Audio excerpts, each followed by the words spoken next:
કોક ભાઈએ સલાહ આપી આ બધા પશુપાલકોને, ખેડૂતોને, કે એક કામ કરો, દીવાનને છોડી દો. અમદાવાદમાં જયસંગભાઈ શેઠ છે, એમને તમે મળવા જાઓ અને એમને વાત કરો. જયસંગભાઈ પૈસે પહોંચેલા માણસ છે અને હંમેશા કોઈ પણ એવા અટપટા જ્યારે પ્રસંગો આવે છે ત્યારે કુનેહથી કામ લે છે, બળજબરીથી નહીં, કુનેહથી. કામ પણ થઈ જાય અને ખબર પણ ન પડે. એ જયસંગભાઈ શેઠ પાસે કિમિયો હતો. તો સલાહ પ્રમાણે આગેવાનો ભેગા થઈ અને અમદાવાદ ગયા. જયસિંગભાઈ શેઠને મળ્યા. જયસિંગભાઈએ સ્વાગત કર્યો, પૈસે ટકે સુખી હતા, આવકાર આપ્યો. બેઠા, હાથ જોડીને જયસિંગભાઈ પૂછે છે કે તમે બધા મહાજનના મોટા માણસો અહીં પધાર્યા છો, તમારા દર્શન કરી મને પણ આનંદ થયો છે, પણ કોઈ મારા જેવી કામ સેવા હોય તો કહો. તો આગેવાનોએ વાત કરી કે આવી રીતે ગાયકવાડે હુકમ બહાર પાડ્યો છે કે ગોચર જમીનમાં સરકારી જાનવરો સિવાય ચરે નહીં, બાકીના જેમના જાનવરો છે પોતપોતાના ખેતરોમાં ચરાવે યા તો પોતપોતાની રીતે ચરાવવાની વ્યવસ્થા કરે. જયસિંગભાઈને A to Z બધી વાત કરી. જયસિંગભાઈ કહે છૂટ્યા, તમે બેફિકર રહો, હું બધું પતાવીશ. કેવા હશે મહાજનના માણસો? હા કાંતિભાઈ, કેવા હશે મહાજનના માણસો? તુમાકીવાળા નહીં, બહુ ઠંડા. જયસિંગભાઈ કહે છે તમે ઘરે જાઓ, ફિકર કર્યા વગર જજો, પણ મારા ઘરે ભોજન લઈને જવાનું. તો આગેવાનો કહે છે ભોજનની જરૂર નથી. જ્યાં સુધી અમારા પશુઓને ચારાની વ્યવસ્થા નહીં થાય ત્યાં સુધી અમને ભૂખ લાગી હશે તો પણ જમશું નહીં. પહેલાં અમારા પશુ, પહેલાં અમારા જાનવરો, પછી અમે. જયસિંગભાઈ કહે છે કે હું તમને કહું છું ને, કોલ આપું છું, વચન આપું છું, તમારો આ પ્રશ્ન હું હલ કરી દઈશ, ગમે તે રીતે હલ કરીશ, પણ તમારે ભોજન વગર મારા ઘરમાંથી નથી જવાનું. પહેલું ભોજન. બેસો. આગેવાનો બેઠા. જયસિંગભાઈ કહે તમારા ચહેરા પર હાસ્ય ખપે, હસી લો તમે એક વખત, પછી આપણે ભોજન કરીશું.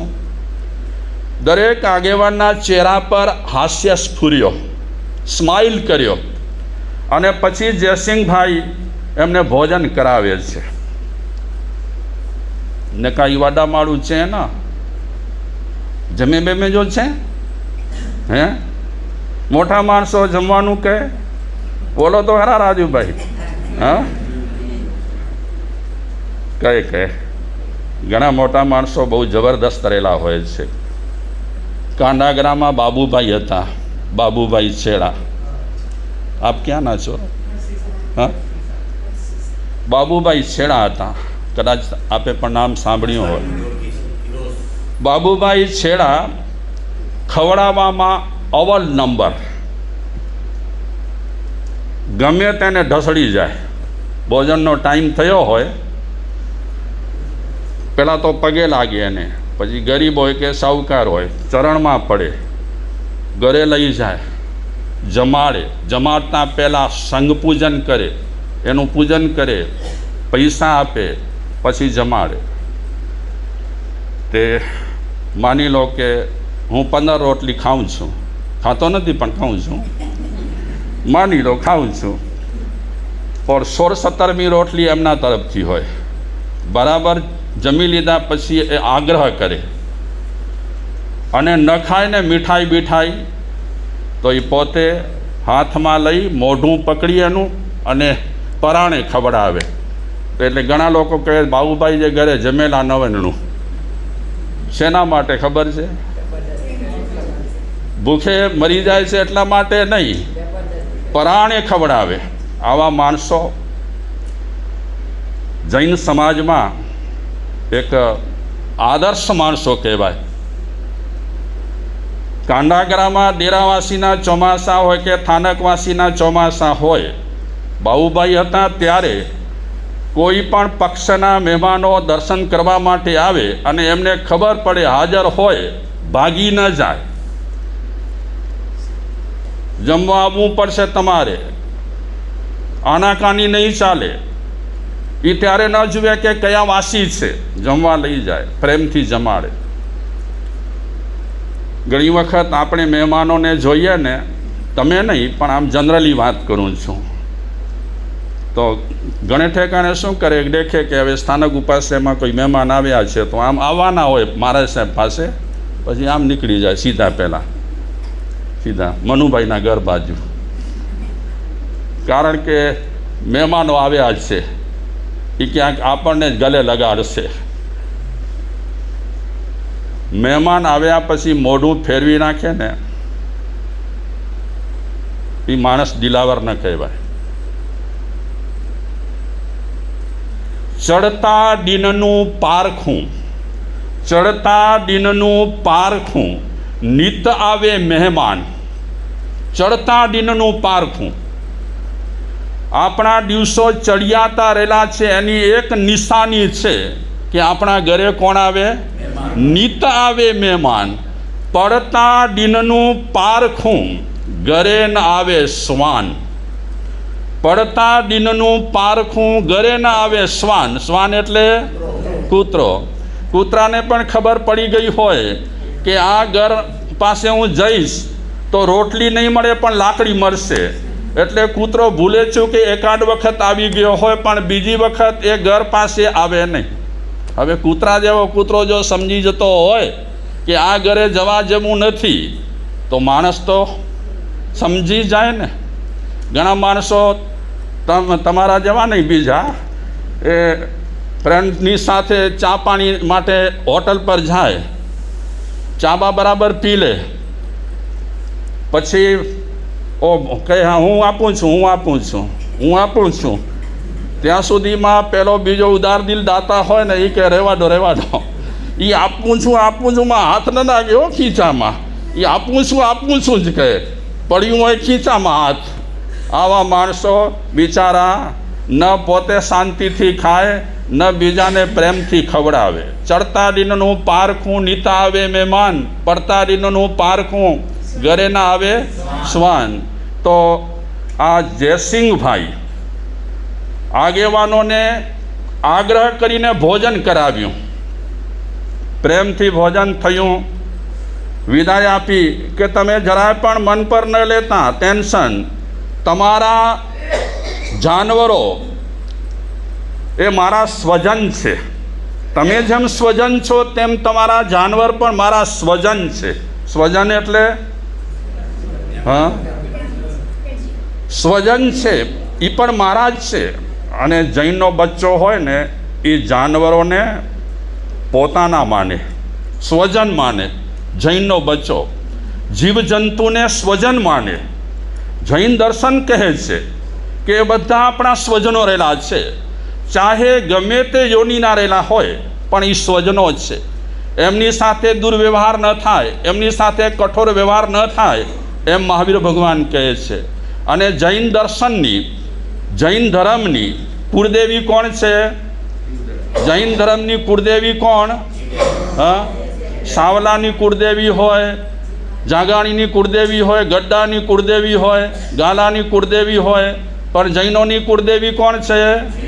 હા, જૈનોની કુળદેવી છે જીવદયા. અને આ જયસિંહભાઈ જીવદયાના પણ હિમાયતી હતા, સાધર્મિક લોકો માટે પણ ઘણું બધું કરતા હતા. વિદાય આપી અને જયસિંહભાઈએ વિચાર્યું કે હવે આ ગાયકવાડે જે ફતવો બહાર પાડ્યો છે એના માટે મારે તાત્કાલિક કામ કરવાનું. એ બિચારી ગાયો જાનવરો ભૂખે મરે એ બરાબર નહીં. બિચારા આજે તો જાનવરોની હાલત બહુ ખરાબ છે. ઘણા જાનવરો તો બિચારા હવે નામશેષ થતા જાય છે. જાનવરો પણ ગામે ગામ પહેલાં બળદો આપણને જોવા મળતા હતા, હવે રખડતા ઢોર આપણને મળે છે. કેવી બિચારાઓની હાલત થઈ છે, રખડી રહ્યા છે અહીંયાથી ત્યાં, ત્યાંથી અહીંયા. બહુ દશા ખરાબ છે. આ તો ઠીક છે, પાંજરો પડોને કારણે હજી જાનવરોને થોડી રક્ષા મળે છે, સંરક્ષણ મળે છે, ખાવાનું મળે છે.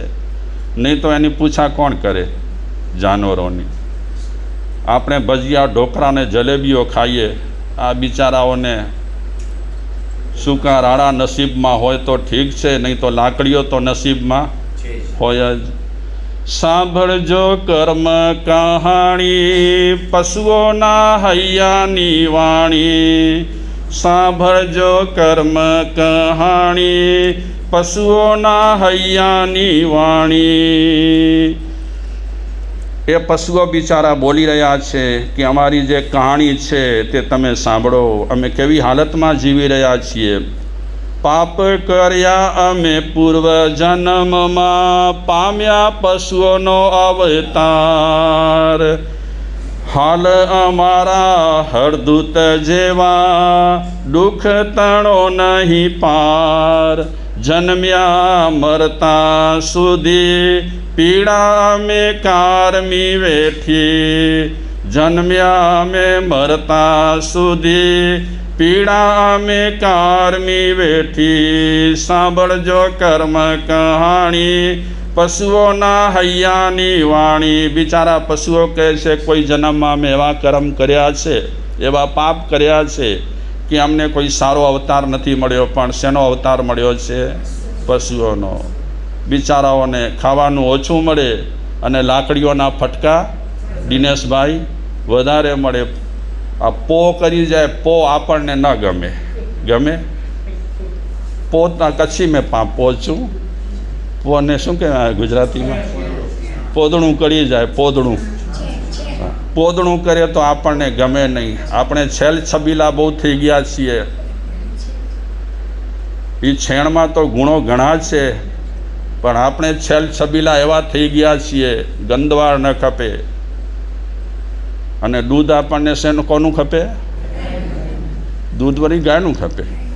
ડૉક્ટર સાહેબે કીધું છે ગાયના દૂધમાં પૌષ્ટિકતા રહેલી છે. દૂધ આપણે ગાયનું પીએ અને એ દૂધ આપનારીને આપણે લાકડીઓ ફટકારીએ. કેવી દયાજનક દશા રહેલી છે જાનવરોની. પોષણ પૂરું મળે નહીં તેથી પડીએ અમે બીમાર. એવા એવા થાય દર્દ, પીડા જેની બેસુમાર. રોતા રોતા પીડા સહીએ, કેવી રીતે તમને કહીએ. રોતા રોતા પીડા સહીએ, કેવી રીતે તમને કહીએ. કોણ બોલે છે? પશુઓ બિચારા બોલી રહ્યા છે કે એક તો અમને પોષણ પૂરું મળતું નથી. દૂધ આપે તો હજી માણસો જરા ખાણ બાણ આપે, અને દૂધ બૂધ દેતો ન હોય જાનવર તો માણસ શું આપી દે? હા, સૂકું ભૂકું આપી દે. એ પાંજે ગરવટે ઘો કે ભેલા નડી જા, પાંજો ઘર ફટાયતી ઘો. એ ગાયનું દૂધ પીનારા આપણે કેટલા ગુણચોર થઈ ગયા છીએ કે એ ગાય ઊભી હોય તો પણ આપણને ગમતી નથી. બાંધેલી નથી, આપણી નથી, આમ જ ઊભી છે, તે છતાં નથી ગમતી. જુઓ તો ખરા કેવા કર્મ છે. આપણો કોઈ અપમાન કરે તો ગુણામાં